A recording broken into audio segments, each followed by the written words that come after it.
I'm Ellie, and this is where my journey begins. I grew up in a small town, moving from one foster home to another until I finally found a place with the Thompsons.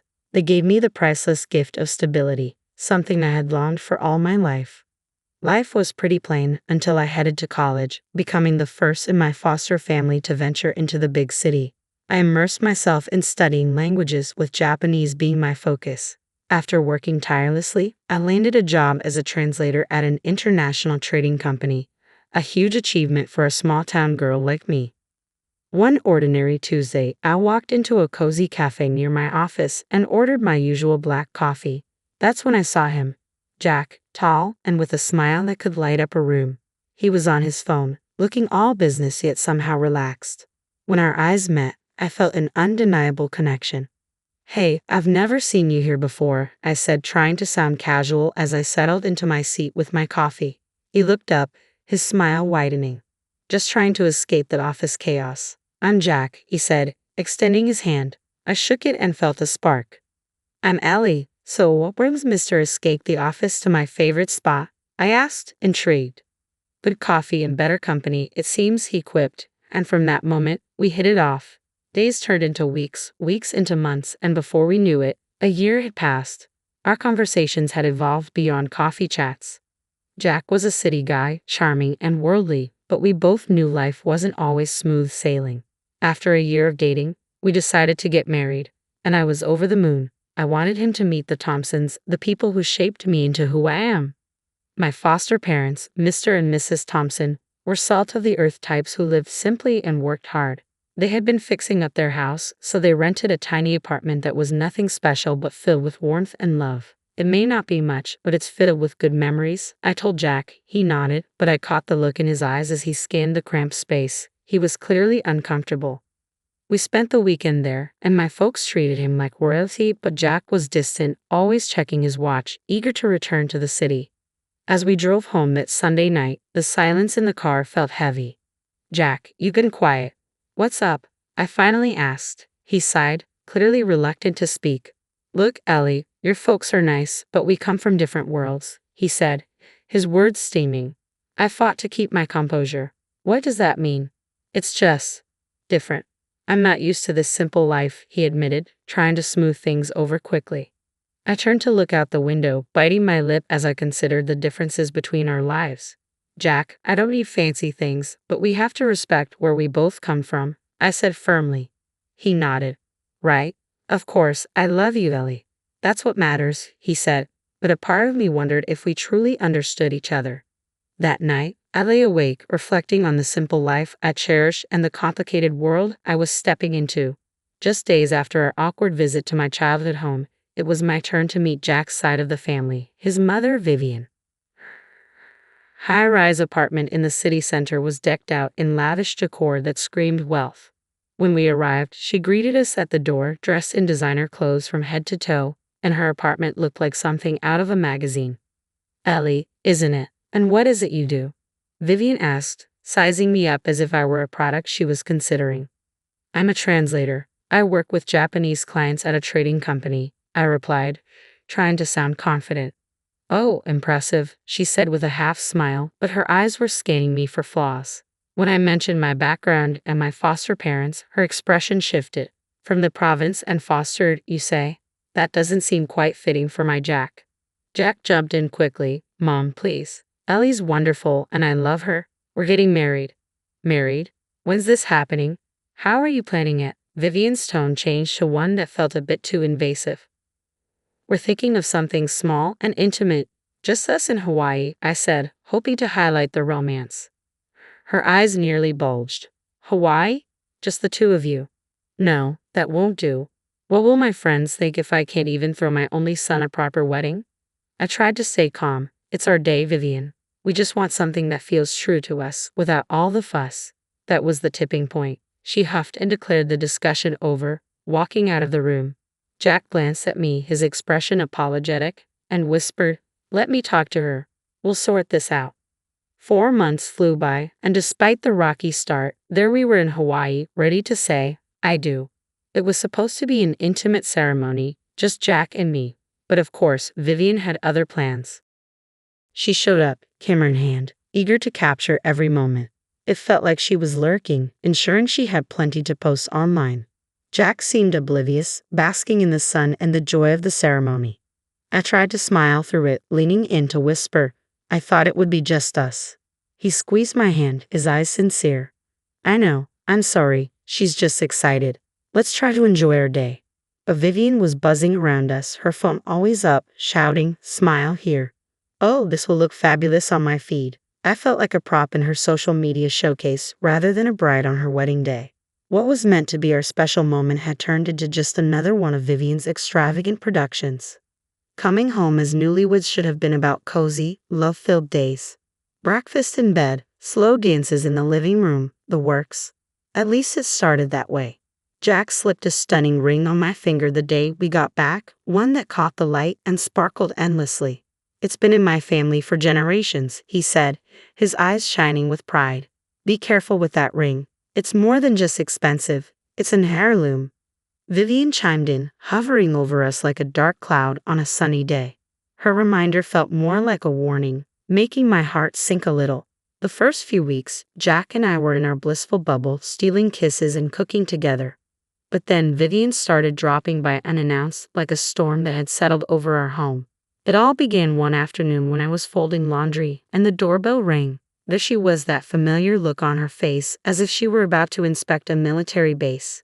"Just checking in on my favorite newlyweds," she said, but her eyes darted around the apartment as if she were searching for something wrong.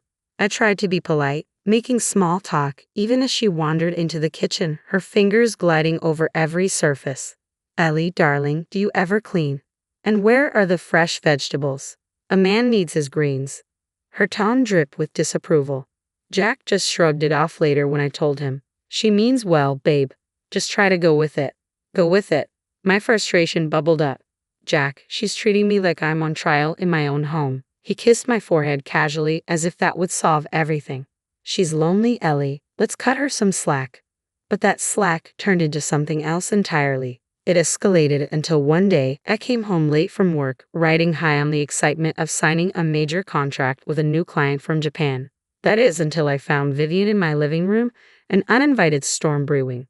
"I heard you've been spending a lot of time at the office late nights." She raised an eyebrow, her voice thick with suspicion. "Yeah, it's a big project. Lots of new opportunities," I tried to explain, but she clearly had other ideas. 2 days later, she personally showed up at my office, counting the men working with me out loud and loudly suggesting I could be having an affair with one of them. Without invitation, she barged into my boss's office, eyeing him because he was elderly, and declared, "Well, she definitely won't mess with the old man."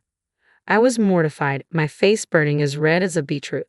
I demanded she leave and apologized profusely to my boss and colleagues for the disruption. Thankfully, Mr. Jackson had a sense of humor and just laughed it off. But the damage was done. That night, I lay awake, wondering how we'd gotten here. I'd had enough. I cornered Jack in our bedroom, my voice low and tense. "Your mom crossed the line today, Jack. She's accusing me of cheating, and it has to stop." He sighed deeply, weariness etched on his face.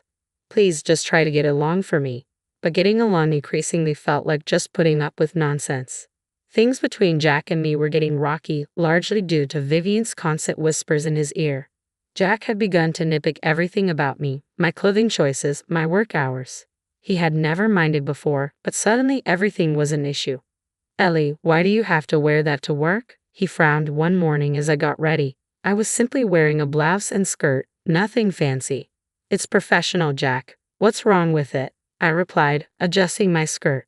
"It's too much. You're just inviting comments from all those guys." His tone had a sharp edge, and I realized this was about more than just my outfit.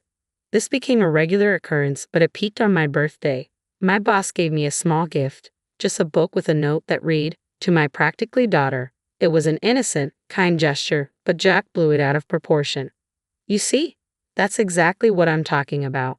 Why is he giving you gifts?" "It's not right, Ellie." Jack was furious when he saw the book. "It's just a book. He's like a father figure to me." I tried to explain, but Jack's eyes were clouded with suspicion, all thanks to Vivian's meddling.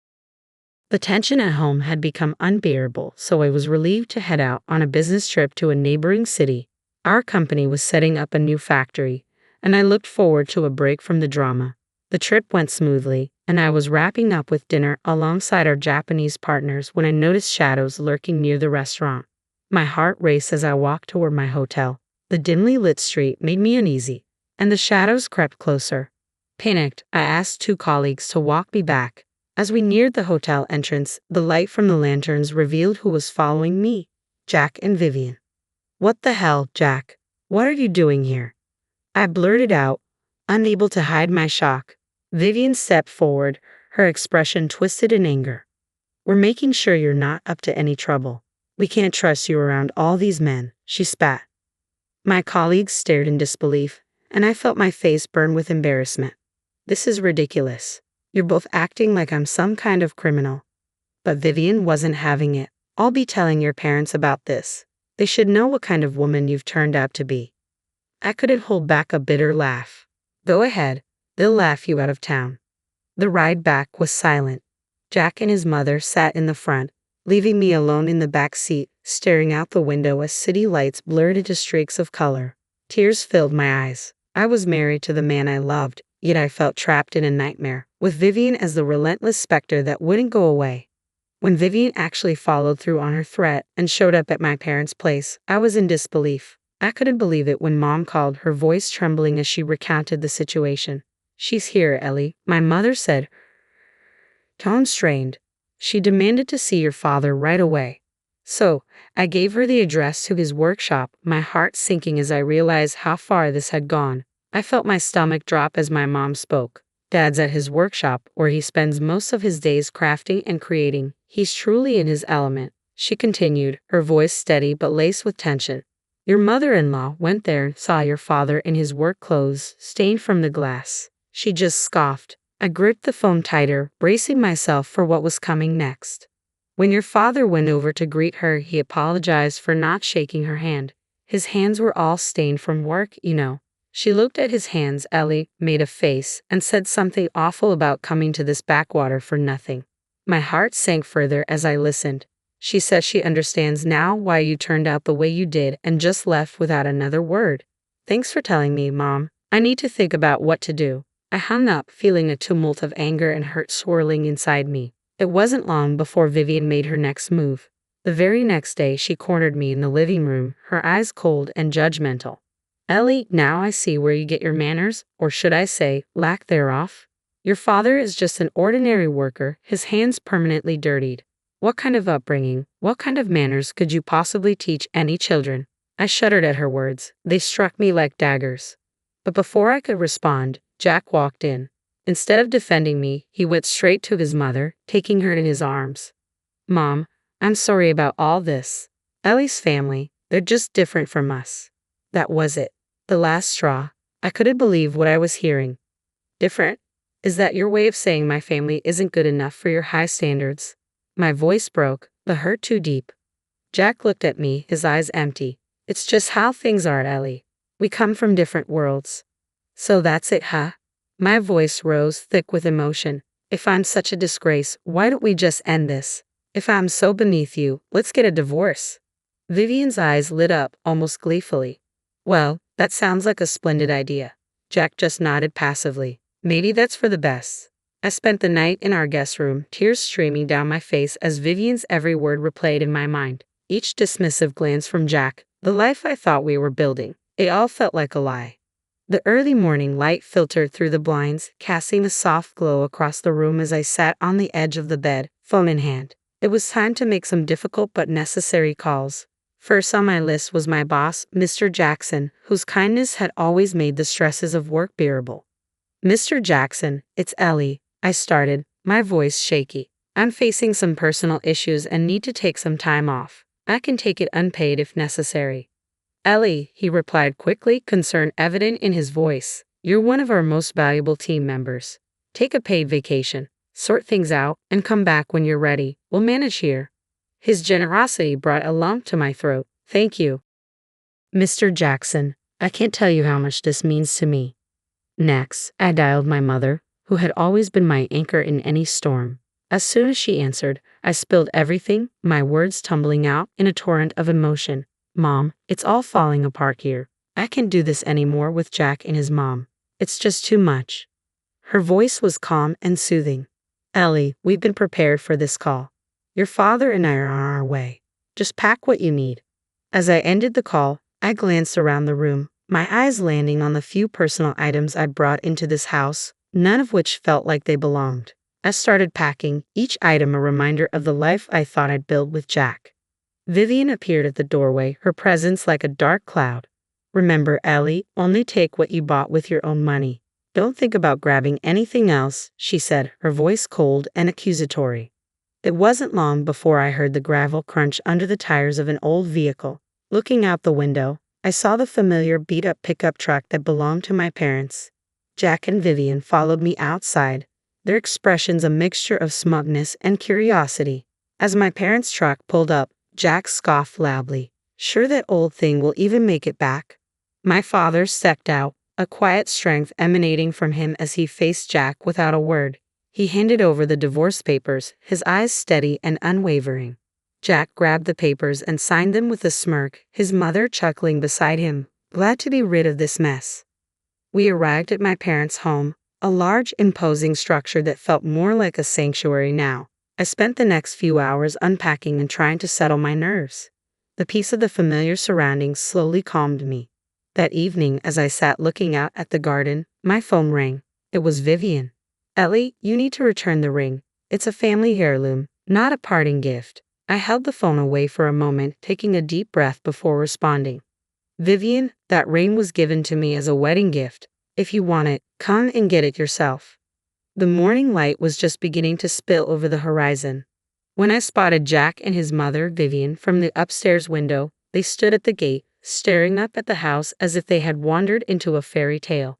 Their expressions of disbelief were almost comical. A smirk crept across my lips as I watched them from behind the curtain. They looked so out of place against the backdrop of my large, meticulously landscaped front yard, their confusion palpable. I turned away from the window, hearing my parents downstairs, and joined them. We shared a knowing glance before stepping outside. Calm and collected, my parents walked past Jack and Vivian without a word, heading straight for the garage. They pretended not to notice the bewildered stares from my estranged husband and his mother. As the garage door swung open, revealing 3 sleek, high-end cars, I could hear Jack's sharp intake of breath. My father chose a gleaming black sedan, and we all climbed in. Just as we were about to pull out of the driveway, Jack finally found his voice. Ellie, what is all this? This house? These cars? I stepped out of the car, approaching them with a calm I hadn't felt in months. This is my family home, Jack. My father owns a glass factory and several commercial properties. This is where I grew up. Vivian's face contorted in confusion. But your father, he was wearing work clothes. His hands were dirty.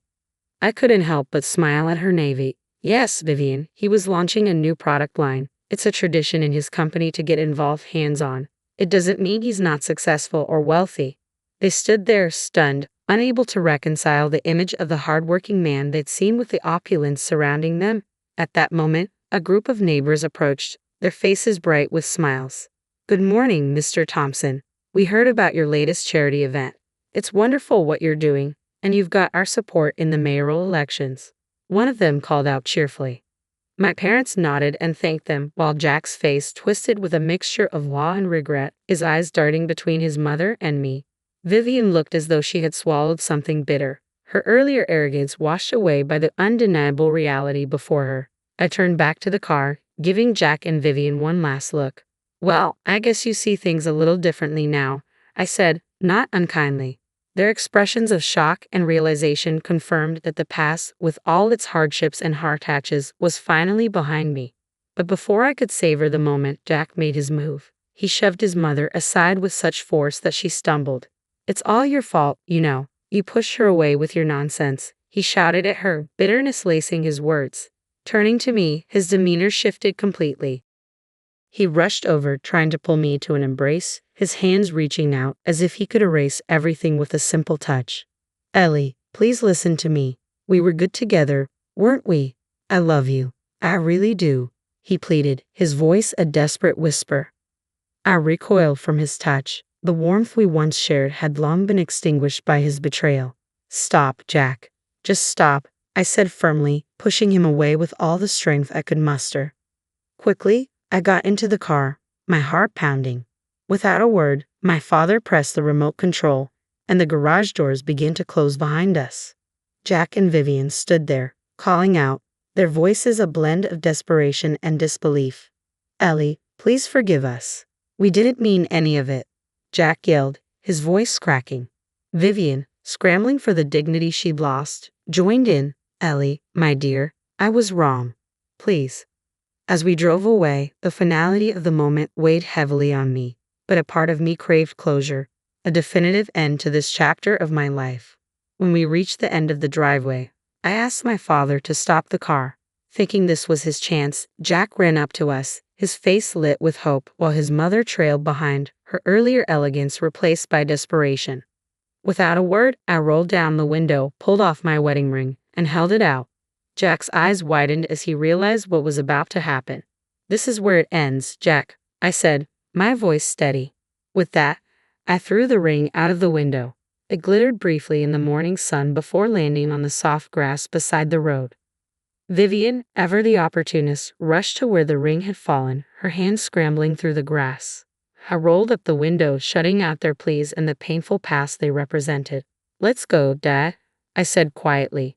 2 weeks later, I was back in the city, settled into a new apartment that felt more like home than I had in a long time.